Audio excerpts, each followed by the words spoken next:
Let's move on, though, into our next topic, Brandon, and we're taking a look at Joe Burrow, former quarterback of The Ohio State University. Everyone thought, could he be the starting quarterback for the Buckeyes this year? No, not too fast. As soon as there was an open competition and he thought, I might not be the starter, he said he was going to transfer. The graduate transfer finally decided, and last Friday night, I believe, the Friday before last podcast, so 2 weeks ago, he decided that he will play his last 2 seasons in Baton Rouge, Louisiana, the home of the LSU Tigers.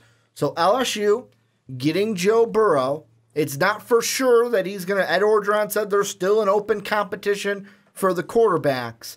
And at the beginning of the spring, he said that he doesn't expect, you can do it in your great impersonation, that he does not expect any of the quarterbacks to transfer.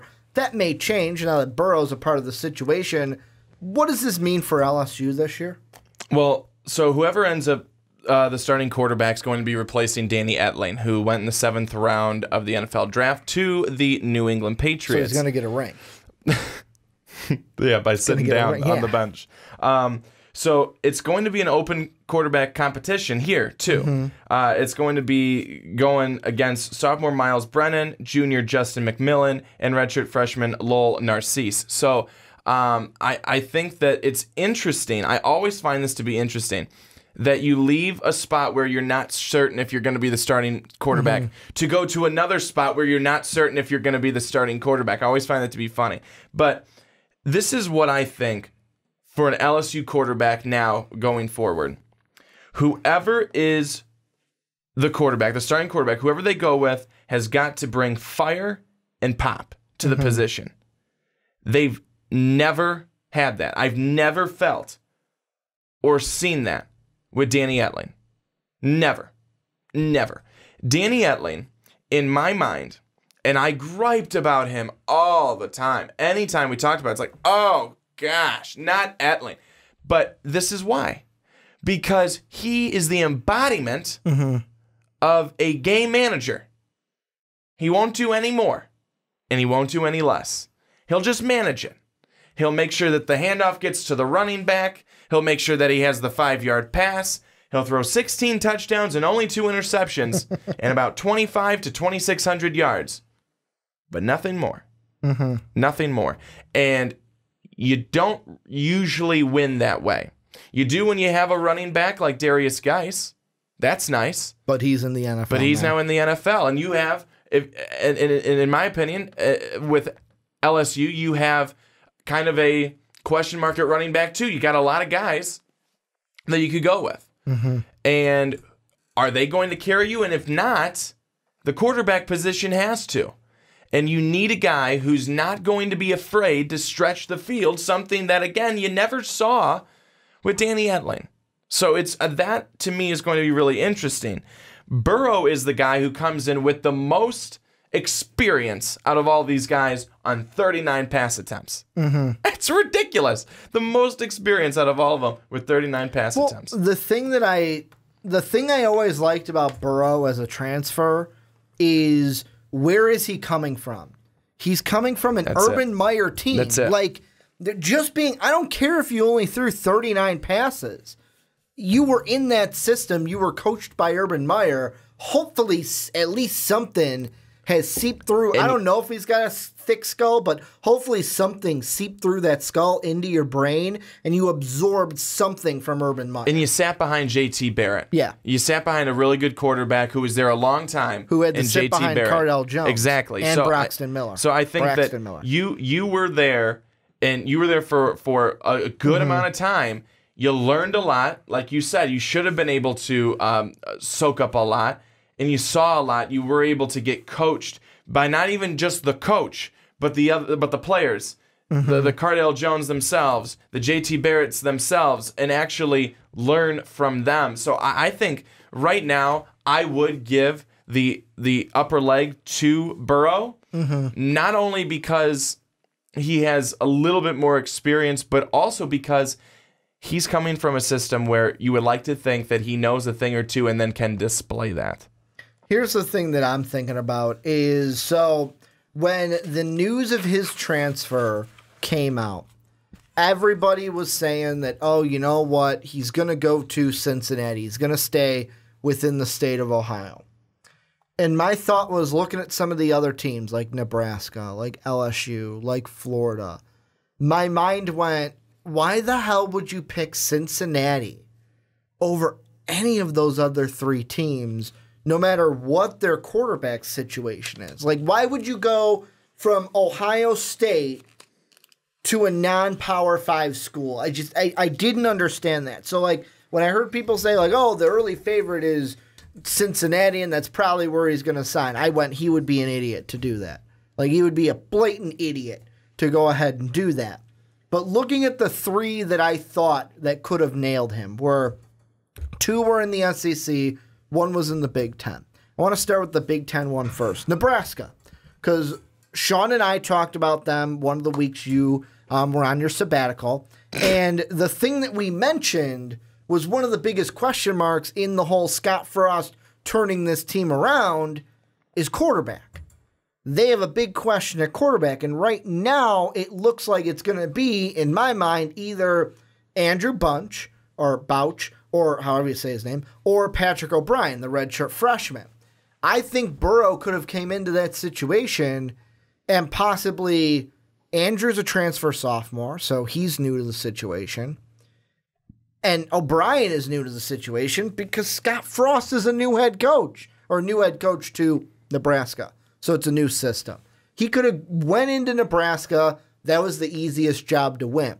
However, the question is, if you under Scott Frost go ahead and win that side of the conference, yeah, you got to beat Wisconsin, but that's a story for a different day. Do you want to go to the same conference as the school you transferred? Plus, there's the whole thing of, I don't know exactly, maybe someone else does, if Ohio State blocked him from going to the Big Ten. But if they didn't, Nebraska to me, I was like, oh, that was a job he could win. Question is, would I want to go up against the team I was leaving, a team that would probably beat me if I played them against Nebraska? Then there were the other two, LSU and Florida. And to me, it came down to the quarterback situations because, yeah, we listed off, three quarterbacks that are already in an open competition at LSU. But the thing is, none of those are named the starter. And I think the decision basically came down to that. Because if you look at Florida, Dan Mullen coming in, it's his first year. But let's be completely honest. If you're Joe Burrow, and I'm going to put you in the shoes of Joe Burrow, who do you think you have a better chance of upending or kind of beating out for a quarterback competition? Justin McMillan, Miles Brennan, or Lowell Narcisse, is that how you say his name? I said Narcisse. Narcisse. But someone will yell at us and we'll figure it out. We're going to go with Narcisse then to be consistent. Or are you going to walk into Florida and beat out Felipe Franks? Which situation would you see yourself if you were Joe Burrow being the starting quarterback? LSU or Florida? Yeah, it's LSU. It's LSU. That's why he chose LSU. And the reason why he didn't choose Cincinnati is because he's going to a conference in the SEC that is a tough conference, and he's actually going to have a chance to play for something in his final 2 years. That's even if he stays the 2 years. And I think to go to the point to Florida is that Dan Mullen, Florida's in very, very capable hands now with Dan Mullen as their head coach. I like Dan Mullen a lot. I think he knows his stuff. I think he's going to bring a good culture back to Florida of winning and getting rid of the noise that they had for a number of years there. But right now, LSU is, I think, in a better situation.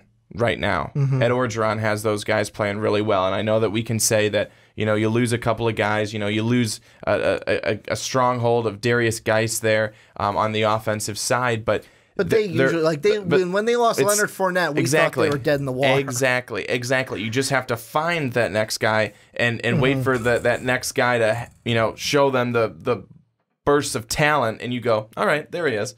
So I think Ed Orgeron has these guys in a really good spot and a good position, and they actually had a strong team last year.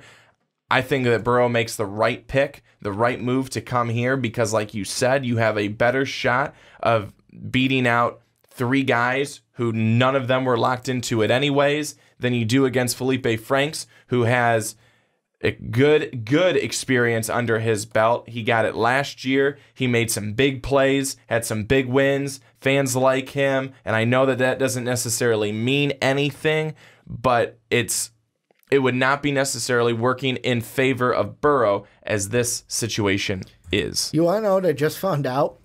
You know who's on the LSU team as a running back? Leonard Fournette. Do you know who Leonard Fournette is?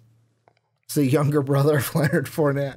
Leonard. Could you imagine, and this is just off the topic. Leonard and Leonard. Is if your name is Leonard, Lanard,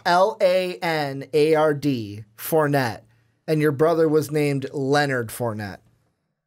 It's too similar, am I right? It's too similar. It's basically the same name, but they have Leonard Fournette, so maybe they got little Fournette there to be their starting running back, and he's going to be the diamond in the rough for him because he's got the Fournette genes pumping through him. Could you imagine that, though?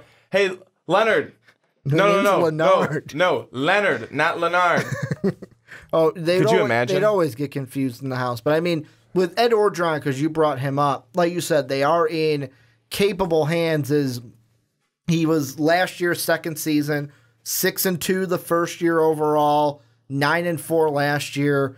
The thing is we'll say, just for the sake of argument, because we're talking about Joe Burrow, let's say he's the starter. Does he put them over the hump, though? Is this LSU team going to be able to, because to me, it's going to be a three-dog race again between Auburn, Alabama, and LSU. Does Joe Burrow, if he wins the starting job, put them over the hump? I know it's a team sport, but does he put them over the hump to compete with an Alabama or an Auburn, or is this another year where, you know what, Tua's going to win the job in Alabama, he's going to be the best quarterback, Alabama's going to run away with this thing? Well, Ricky, I can't tell you for certain because he's only thrown for 287 yards and 2 touchdowns in his entire 39 attempts. Put on the tinfoil, give me a prediction. But what I'd like to say is that if you have a quarterback that, like I said, has the fire, has some pop, who can stretch the field because their new offensive coordinator, Steve Ensminger, I believe is his last name, he wants to do a lot of 3 and 4 wide receiver sets. So not as much ground and pound what they've gone with Fournette and then with Geis. So if they're going and moving towards more of an aerial attack, whoever they have as the starting quarterback, and let's say it's Burrow, is going to have to be the guy, is going to have to be the man that puts them over the hump, that wins the games for them, that makes the big throws, that makes the big plays. And if you can have a quarterback, now, Alabama, where do they struggle? They struggle, and they did last year, against teams that had really good, competent, solid quarterbacks. Like, look at Georgia. I know Georgia had the double running backs too, but Jacob Eason, competent quarterback. Absolutely. They struggled against Auburn with a competent quarterback. Alabama, if tested against a good quarterback, I'm not saying they're bad. I'm just saying it's always more of an interesting game when the quarterback on the other side of the ball knows how to, I don't want to say win the game, shred Alabama's defense, but pick them apart slowly but surely. And I think that is what will help LSU, and that is what will put them over the hump. Because the minute a team starts to be able to fairly, which it always doesn't seem fair when Alabama plays a team, but to fairly compete with Alabama is the minute that then they're beatable and someone's figured them out. And I think that's when it's like, okay, we've got it. But it's with a quarterback. It's with a solid quarterback who can move the ball down the field. That's the only way. I'll use this as the example. Look at Clemson. 3 straight years Alabama and Clemson had met. 2 were in the national championship, right? Yeah, I know they went 1-1-1, 1-1 the other, but that Clemson team that won had Deshaun Watson. Last year's team didn't have Deshaun Watson. Didn't have, to me, the quarterback that is anywhere near Deshaun Watson. No. Alabama walked in, beat them 24-6. A joke of a playoff game, of a semifinal game. It was. Just turned it off. Just don't need to watch this. And then you got Jacob Eason. They take him to overtime, and we all know how that ended. I have a feeling that LSU, no matter who the starting quarterback is, I kind of have the fear, and maybe this is me as an outsider, not an LSU fan and LSU diehard, I just have the worry of no matter who it is, even if it's Joe Burrow, whoever wins the quarterback job, it's not going to be enough, and you're still third behind Auburn and Alabama.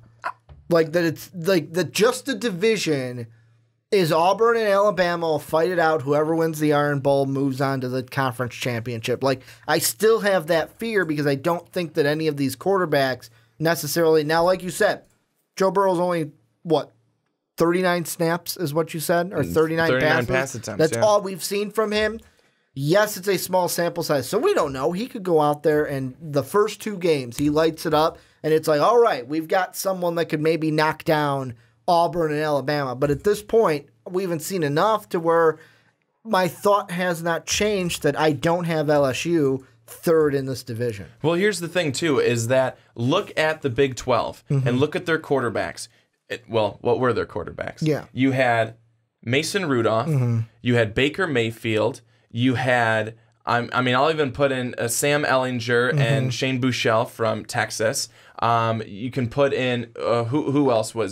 I'm missing a big one, I think. Who else is out there? You're looking at the Big 12. You had Baker Mayfield. I said Baker and Mason, Rudolph. I'm trying to think quarterback of Nick, I'm forgetting his last name. Simonek of Texas Tech. Okay, yes. So let's look at them. Put those quarterbacks into the SEC that Alabama has to face. How do they fare? When we're looking at, Alabama has never had Kenny Hill at TCU too. And there you go. So all these guys. The Big 12 has quarterbacks. They've got them. Good quarterbacks, solid ones. So you're saying how would they fare? Move those quarterbacks, and I know the system would be different. It wouldn't be throw it every play as it is in the Big 12. Got better run games but in the SEC. Look at what would be happening in the SEC if Alabama had to fare against Baker Mayfield Mason Rudolph. We're talking a bit of a different game here. It's a closer game. Am I saying that Alabama loses? I'm not. I don't know, but we're talking tighter games.